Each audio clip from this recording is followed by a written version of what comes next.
welcome to another episode of Prescription for Life. My name is Linda Gallick. I'm the Health and Wellbeing Consultant at Emplify Health. And today I am so excited to be joined by two members of our lifestyle medicine team. Hello, ladies. Hi. Thanks for having us. Oh, thank you for being here. So, Dr. Roberts, why don't you start off? Tell us a little bit about yourself and your role. Sure. So my name is Elizabeth Roberts. I'm initially a family medicine doctor since 2005. Was doing all sort of full spectrum family medicine stuff, and then really kind of just did a deep dive into health and wellness, initially probably from the nutrition aspect of things. You would think that doctors would always be thinking about health and wellness, but that's probably not actually the case. And I ended up finding lifestyle medicine, and I really felt like I found my people, people who are really passionate about just kind of looking at somebody from all different angles and kind of having a comprehensive wellness, looking at health span as opposed to just dealing with the medication or the problem in front of you, right? Kind of, we talk sometimes about like healthcare as opposed to sick care, but at any rate, so I got a board certification in lifestyle medicine in 2019, started doing that in my own practice, and then about a little less than 2 years ago, came up here as a lifestyle medicine physician and the medical director for now Emplify for lifestyle medicine. Awesome. Yeah. All right. And Brittany, why don't you introduce yourself? Sure, thank you. So I am the team leader at the Lifestyle Medicine Clinic in the Bellin region, and have really been supporting the enterprise growth of the lifestyle medicine discipline across the regions. And my background actually is in health coaching specifically, so I have a lot of history when it comes to the dimensional well-beings, the practices around coaching and motivational interviewing and behavior change. So when we talk about the pillars and we talk about dimension, that's really where I originated, but then moved through my career into clinical operations to really support the growth of this discipline in medicine. So really excited to be here. Thank you. Great. Yeah, thank you for being here. So if you have not heard about lifestyle medicine before, this is just a really beautiful way of doing healthcare a little bit differently. We're looking at preventing disease, right, rather than down the road where we treat it. So this is just so beautiful that our organization has invested in this. So the reason I wanted to bring you two in today, other than I love lifestyle medicine, I love talking about lifestyle medicine, this recent lifesaver well-being topic that we're focusing on right now is called Escape from Reality, Coping When Life Overwhelms. So what we're kind of focusing on is the idea of we are all stressed. We all have coping mechanisms. Some may be good, some may be not so good. One of the pillars that you all focus on is that stress management pillar. So I feel like you are kind of experts in this area, so I just wanted to learn more from you. So what are your recommendations on how somebody really knows the difference when they start to cope with their stress? How do they know the difference in what's good for them and what's not good for them? Who wants to start? Yeah. I like your words. I mean, you have said like coping, and I forget if you said a habit in there, but basically I think there's the idea of like there's coping with something that helps you get through something in a short term, and then there's like maladaptive habits, right? So I think a little bit of it depends on like how do you feel after the fact, right? Like if there's something that you're doing, you could take scrolling as an example or whatever, right? Like oftentimes it seems like lately we're saying like, oh my gosh, all times of scrolling are evil, but I wouldn't say that that's actually true. Like if you're gonna get on your phone and have like a 5-10 minute like decompress time, and then you can kind of take a deep breath and go back to your life, like that's coping. Maladaptive habit would be like here you are 3 hours later doom scrolling and you don't feel any better, right? So there's kind of an escapism, I think, with that process as opposed to just a little bit of a break. So I don't know. Do you want to Yeah. add to that? Yeah. Well, I was going to go the exact same direction of how does it make you feel when you're choosing to what coping mechanism works for you when you're in a stressful situation. How are you feeling on the opposite end of that? And I think that it's something to be really aware of. And there's a lot of ways to bring awareness to that. And I think you do have to be intentional about learning what works for you in a healthy way and what does not work for you, because we can be very guilty of falling into a habit that we consider our coping mechanism, but in the end it doesn't really have a positive health outcome. So whether you journal about it or track it just for a week and kind of be intentional about what am I going to do when I have this stress trigger and how do I feel after. I mean, that can be something as much of writing down, here's my coping mechanism, and do I give myself a smiley face, a straight face, or a sad face after the fact, and just learning about yourself and what works for you, because it's going to be different for everyone, but I think about how you feel. Yeah, and I think a little bit like perspective, right? Like, because the initial like escapism of it probably is going to feel good. So you kind of have to like you said, like if you're tracking or whatever, like look at it a bit later and really see like, did that serve me, or did it actually really hurt me and set me back? Because there's most of the time I think we have enough of an internal compass to know like, okay, like, yeah, that was nice at the time, but really I'm no better off than what I was before, right? Yes. And worst case scenario, you've even, kind of spiraled down worse than what you were before. So I think just kind of having that honesty. Sometimes I think it does take journaling and sometimes I think other people have better perspective, right? I mean, if you have people in your life that are telling you like, like, do you really need that 8th cup of coffee? Or, like, honey, like I noticed like you were still up on your phone last night at like 1 a.m. or whatever, right? Like, as much as you don't want to hear that kind of stuff, I mean, I think we can be good, just good stewards of each other too, right? I mean, like the people that care about you may notice stuff, and if they really care about you, they'll say it in a loving way that, maybe something to pay attention to, although, not everybody wants to hear that at the time, but then similarly, right, like when you have the chance to take a step back and be like, yeah, okay, right, maybe that's not serving me like I wanted it to, because it's easy to slip into that stuff, right, for all of us. Yeah. So I know that one of the things that you all work with patients in lifestyle medicine is the stress. So when we talk about people are using these coping mechanisms typically because it's a stress reliever for them, right? So this is their go-to, this is what their habit has become. How do you all work with people in that way? What do you do in terms of stress? How do you help people kind of manage that and figure that out? What does that look like on a day-to-day basis, like coming from your perspective and what you've seen? I mean, of course, it depends on the situation. I mean, I always try to start with like, are you doing anything now? Because sometimes people are, not everybody, and I think sometimes people are doing things that they don't recognize either. So even pointing out like some of the things that might be helping in a stressful situation. I mean, my 2 favorites are getting outside every day.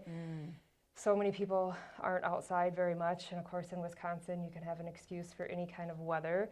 So I feel like probably 2-3 times a day I'm saying there's no bad weather, only bad clothing, right? Yeah. Oh, I love that phrase. Oh, I'm so going to use that. I've heard her say it before, and I think That I'm is so stealing good. that. There is no bad weather, only bad clothing. I think We're it comes from like Sweden. using or something. that. So I did not make that up. Like But Sweden, yes, Finland, being someplace. outside, yes. So that's one where I think just reminding people, like that's a really easy one. Exercise, I mean, because it is another pillar and we want them to do that. But if you think about like this whole idea, when we kind of do an analogy of stress, we talk about the saber-toothed tiger, right, in our ancestral days that was going to attack you. And we have the fight and flight response, right? And the flight is you running. But part of how our brains are wired for that is you running is stress relief, right? So Yes. kind of equating that to like, if you are stressed out, like get out, move your body, do something, because we are physically made to like dissipate stress that way. Not to say that you can't like sit down and watch a show in a coping way. Again, don't do it till 3 o'clock in the morning, but or I mean, other fun things, call a friend, I don't know, add in some fun stuff. Yeah, well, no, I liked how you called out the pillar, because I think something that I would try to encourage in this is to really look through those pillars, because I think each of those pillars has an opportunity for stress relief. Nutrition, the foods that you eat, that can play a role. We talked about physical activity. Are you getting enough sleep? So encouraging people to get creative around those coping mechanisms as well. And also, it doesn't have to be this big production of a thing, right? I think sometimes we might get hung up on, well, my stress relief or my coping has to be this big level thing that I do. It could literally be a 3-minute take a breath and do some deep breathing, or do some grounding outside in nature, or whatever it might be. So the best part of the reason that I love the practice of lifestyle medicine so much is that it really is a unique approach to every individual's care. There's not a one size fits all for everybody. And so regardless of any question of any topic, you have to be able to focus in on that individual and ask the questions and kind of come and help lead them through their own personal journey as to what's going to work best for them. So you really have to kind of navigate that first, I think. Yeah, for sure. And maybe just a call out, because this came up recently too, but we have coaches, we have providers that are helping patients with stress. That said, like, we do have a scope of practice, right? So, we're not psychiatrists, we're not therapists. Yeah. So there is a place for that sort of thing too, right? And if you truly are struggling, like, we stick within our scope. Like, we should help you find the right therapist, the right, cognitive behavioral therapy person, or whatever other stuff you need. So, there are really wonderful tools out there done by professionals, but there's also a lot of really simple things that, when we're talking like just the average stress stuff, not necessarily, mental health or other things, there's just so much you can do. And I like your call out of also just that, it doesn't have to be a big production, right? I mean, maybe you journal, maybe you go for a walk, maybe you call a friend, maybe you pet your dog, right? I mean, like, just kind of trying to, like, figure out what those things are. And most people have them, but they don't necessarily equate it to what can be helpful, right? Or be intentional about it. Yes, I think it's just the intention behind, I do these small things that make me feel good, but we just do them. We don't think about the fact that they make me feel good and that they could be a coping mechanism for a stressful situation. So. And I love just the idea too of, sometimes it is getting back to the basics, and really thinking about how are we caring for this vessel that is taking us through life, right? So what are we putting in for food? Are we getting enough sleep? Are we moving our bodies? Because sometimes when we're just putting in the investment of some of that right stuff, you will start feeling better because you're doing the things that your body really needs. And as simple as that may sound, sometimes that is a great starting point, is it not? For sure. And the reality is, like, it sounds simple, but, I mean, there's like this whole world, right, of like your gut microbiome and other things, and like, neurotransmitters are made there, right? And our mental health is tied to that. So, we talk also about like food as medicine, and that's part of this. But I love your call out of, like, are you getting enough sleep? Is it, do you treat yourself like a toddler and have a bedtime and a wind down routine and all these kind of things that I think do just really intertwine and play with each other to. And social connection. I mean, that is a huge stress relief for a lot of people. And so I also think about very simply going back to the basics. I mean, this is going back to the basics, but society's made it hard to go back to the basics. So you just kind of have to give yourself grace also, and not think about perfectionism, and just take it kind of a step at a time for yourself. Yeah.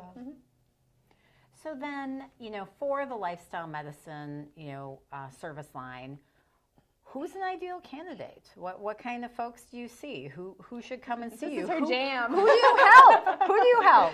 Well, gosh, I mean, honestly, like anybody. But yes. So yes, we are a specialty that prevents and treats and tries to reverse chronic disease. So if you have a chronic disease, no matter what it is, like, we are a great starting point, right? Not to say like you should still have your primary care person, and there's definitely a place for medicine and all of that. But again, lifestyle really wraps around all of that to serve all of us. So, whatever. You could be diabetic, you could have high blood pressure, you could have autoimmune disease, you could have chronic pain, you could be pregnant, you could be trying to get pregnant, you could need a surgery and need to like reach a health goal for that. You could just be an average person who's trying to do this on their own and needs some help, right? I mean, I think the beauty of what we're doing is, you know, it's not just me as a provider. We have a whole team. We have dietitians. We have coaches. So I think if you're working on something towards a big health goal, we're a good place to, to come. And add to that? Well, prevention too. I mean, I think Right. I mean, of course, prevention, but that too, you could be predisposed to certain types of cancers or certain type of histories within your family. This is a great opportunity to try to work toward not having that. So I think prevention is huge. I mean, she said prevent, treat, manage, reverse. It's all of it. All of it. I like to think there's nobody that couldn't benefit from having a support system like the team in lifestyle medicine. I think what's really beautiful about your service line is how you walk alongside people. This isn't your typical doctor appointment per se. This is really all the different providers coming together to help that person, being with that person, providing accountability, providing motivation and inspiration and all of the things. So I think that's what's so beautiful about it, and why people really resonate with it. I mean, and the folks that I've talked to that have been patients in lifestyle medicine, like it really does wonders, and it speaks to them in a different way. The term we use is high touch care model. Yep. I was like, that's what I was thinking. I like that. High touch care. Go ahead. Well, yeah. So yes, I mean, we do have the beauty of we get a little bit longer with our patients, which is a nice thing. Our coaches, generally are seeing people every 2 to 4 weeks, something like that. So there's just a lot of opportunity. But yeah, I hope that people come out of our program with this idea. And I did hear it today from a patient, so it was really nice. Like, all of you are just so nice and helpful, and I learned so much from this. And I'm like, good, that's what, that's what we want. I think we have a lot of time to do a lot of education. I think in other areas of healthcare, people want to do that. They really want to help their patients and educate them. But there's not necessarily always the time to do that, and that can be really hard. Yeah, and I would say, another way to look at lifestyle medicine is really an adjunct service to any specialty or any discipline. So, we do have providers in primary care and specialty and who are setting goals for their patients and looking at their own care plans within that specialty.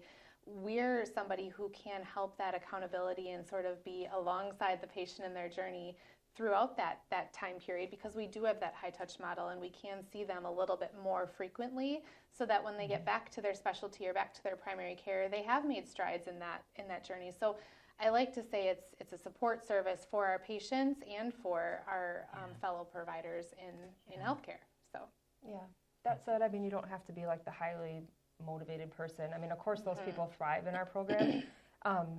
But I would say if you're someone that just, maybe you are kind of like, oh my gosh, I just can't do this on my own and I'm exhausted. Like, that's okay to come for that too, right? Like, or you've tried how many things and you right. just don't know what to do next. Like, hopefully we'll find ways to engage you and, help you kind of take a positive spin to things in that. But it's not meant just for like the super athlete or the person that's really, already kind of walking the walk and talking the talk. It's for everybody. Perfect. So where can someone go if they want to learn more about lifestyle medicine, about our service line? Where can people reach out? We're updating our website. Yes. Oh, very good. Yeah, we are. So, first I want to call out the American College of Lifestyle Medicine. We are an evidence-based practice, and we do follow the guidelines from there. So a lot of really great information on their website. They're on LinkedIn, Facebook, all different social platforms. So even just attending some of the free webinars that they offer and really starting to learn about lifestyle medicine from them. But then if you're looking specifically in our neck of the woods, you can check out our website for lifestyle medicine, and we're currently updating a lot of our different marketing materials to be very centered around who we are and what we do. So you can always talk to your primary care provider. There's our providers within our systems can put in referrals for you. So just be curious and ask. Yeah. And search us up because you can find us online. Yeah, you can. I mean, 920-433-6787. Ooh, I didn't We'll know get that. you Oh, our. that's good. I'll put that on the screen. Good. Hopefully she'll put the number on the screen. I will. So I will. that'll get you our scheduler. You don't have to have a referral. You can self-refer, but a really super easy place to start is ask your specialist, ask your primary care person. Yeah. But you can also just call us and we'll figure it out. Good. Well, ladies, I just appreciate so much you being here today. I love your perspective. I love your energy. I love lifestyle medicine and just hearing more about it. So I just really appreciate you being here. Anything that we didn't get to talk about today that you wanted to mention to the audience? Is there anything else that you want to make sure we cover today? No, I think, we all have some coping mechanisms and sometimes they do become maladaptive, but I think there's ways to, kind of reel that back in and get to a healthier spot. So, yeah, thanks for bringing up the topic. Absolutely. I think it's a good one. Good. And thanks for being a super fan. Hey, you betcha. I am. Yes, this has been really nice, and I think just for the message in talking about stress is give yourself grace and allow yourself some time and space to experiment with what works for you. But this has been wonderful, and yeah, super fan. I like that. Yeah. So, thank you for having Put us. me on your groupie list. Sounds good. Thank you. Awesome. All right. Well, thanks to our audience for joining us today. We hope you enjoyed this. Please pass this podcast along to someone that you think might find it helpful. And please like, subscribe, and share it. And we'll see you next time.